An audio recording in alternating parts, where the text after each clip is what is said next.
Good Morning Business. La Réserve fédérale américaine réunit son comité de politique monétaire. Décision ce soir à 20h. Dans un contexte sanitaire toujours incertain, face à une reprise économique très inégale, le Fonds monétaire international a relevé ses prévisions de croissance pour l'an prochain, mais anticipe de grosses disparités entre les pays en fonction de leur accès à la vaccination. On va en parler avec Valérie Plagnol, présidente du Cercle des économistes. Bonjour Valérie. Bonjour Stéphane, Cercle des épargnants. Certes des épargnants, pardon. Épargnants. Oui, on va se faire quelques amis, excusez-moi. Un mot d'abord sur ces prévisions du FMI.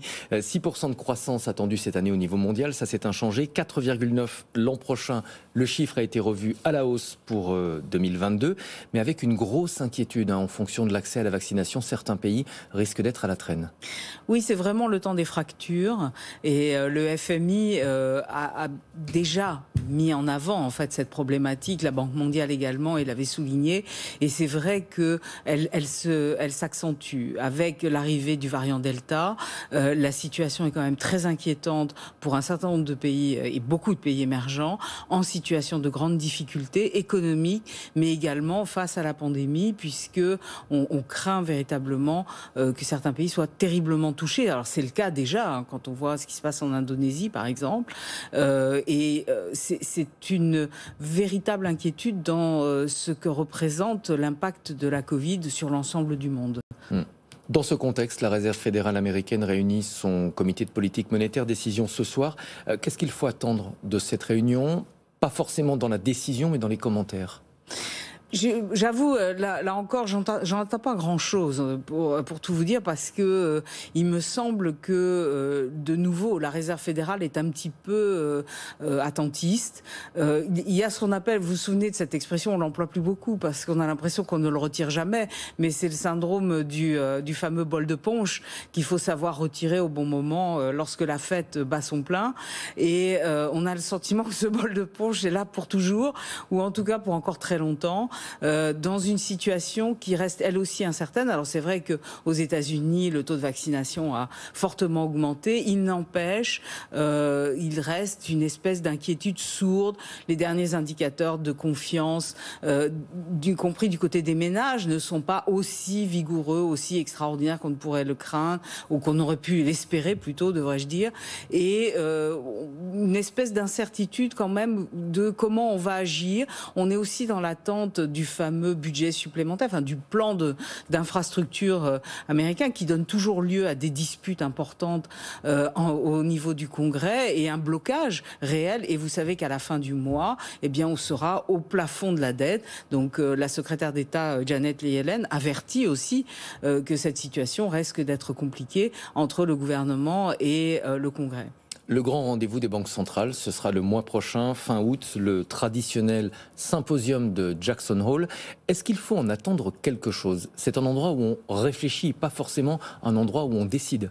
Alors c'est formidable parce que toutes les fêtes régionales en fait organisent des symposiums, mais celui-ci, celui de la Réserve fédérale du Kansas, a pris une ampleur formidable et médiatique depuis de nombreuses années. Donc c'est devenu un rendez-vous incontournable effectivement de la fin de l'été, d'une sorte qui sonne la rentrée.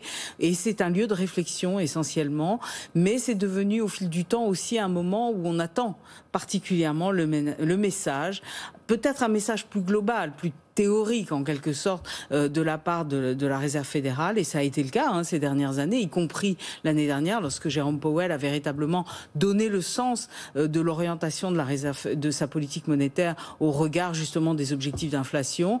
Là encore, j'ai du mal à imaginer qu'on puisse de nouveau infléchir en fait ce qui a été dit d'une manière forte. Au contraire, j'ai le sentiment qu'on va être dans la continuité, dans la confirmation de ce qui a été dit. Alors justement, sur l'inflation aux États-Unis, on est très largement au-dessus de l'objectif de la Réserve fédérale.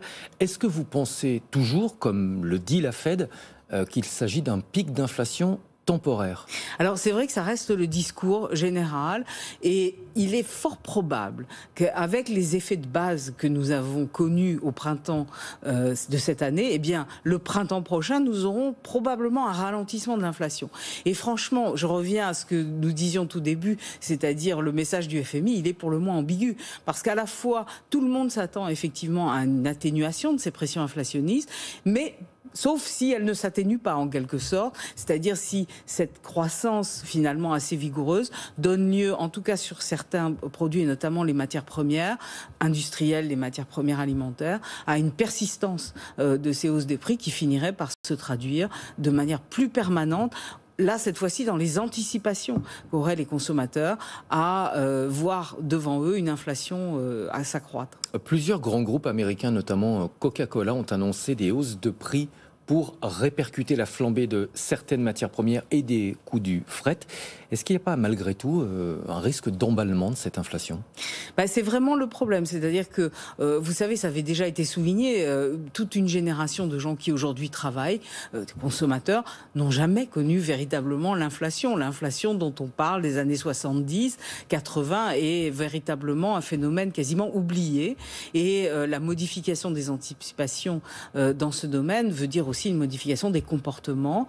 On sait déjà que les salaires progressent fortement, qu'il y a des tensions dans certains segments du marché du travail. Ça pourrait effectivement s'accélérer. Et cette déformation que l'on craint, franchement, on ne la voit pas aujourd'hui. Mais c'est vrai qu'à 1 an, 2 ans, on n'est pas tout à fait sûr que les choses ne s'emballent pas dans ce sens. Vous le savez aussi, à plus long terme, les exigences de la conversion, de la transition climatique sont aussi de nature peut-être à peser sur les prix. Ce qui est plus grave, c'est les fractures qu'elles impliquent aussi, là encore, pour les pays émergents, les pays les plus fragiles, parce que la hausse des prix alimentaires, ce sont aussi des risques sur véritablement les capacités à se nourrir pour des populations entières. Oui, alors justement, j'aimerais qu'on en parle. C'est pas uniquement un problème de riches, cette histoire d'inflation.